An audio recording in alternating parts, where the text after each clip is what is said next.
guys, ngayon i-discuss natin yung mga offers ni Atomy Credit Card. So by the way, may nag-message kasi sa akin about yung Atomy Savings, Atomy Credit Card, and Atomy Cash Loan. So since available na lahat yon sa akin mga business user na nga ako nito since last year. Hindi ko sigurado kung anong month yon, pero I think nasa November ako nag-start.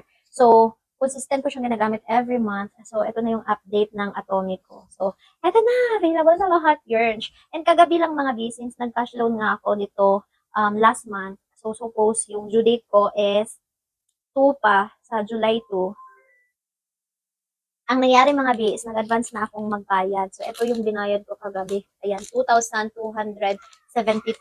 O, ayan. In advance ko ng bayaran, hindi pa nakaabot ng July 2. Is it because gusto ko talaga siyang bayaran kaagad? Since babayaran ko naman talaga siya para mas maganda yung magiging offer ko kay Atomy. Tapos dito sa cash loan mga B, since yung available cash ko before or cash loan ko before is 4,000. So, ginamit ko siya. And then, yung interest niya mga B is 227 per month.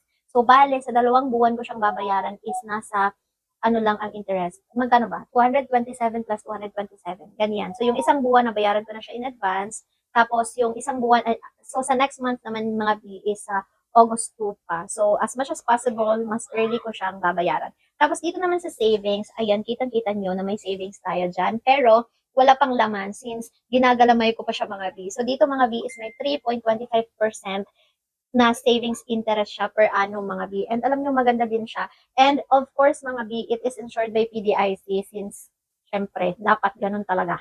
Tapos dito naman sa card, as you can see, ito yung due date ko ngayong July 1 mga B. Ayan, malaki. Malaki na yung due date ng auntie nyo.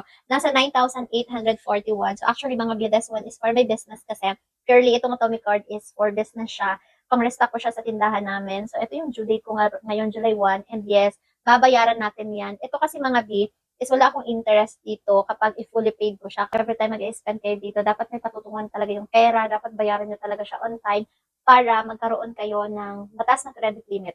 Actually, yung credit limit ko nung nag-start lang ako is nasa 3,000 pesos lang. Tapos ngayon, nasa 25,570 na ako. So, goal ko mga B is na-hit ko yung level 4, which is yung 50,000. Ayan.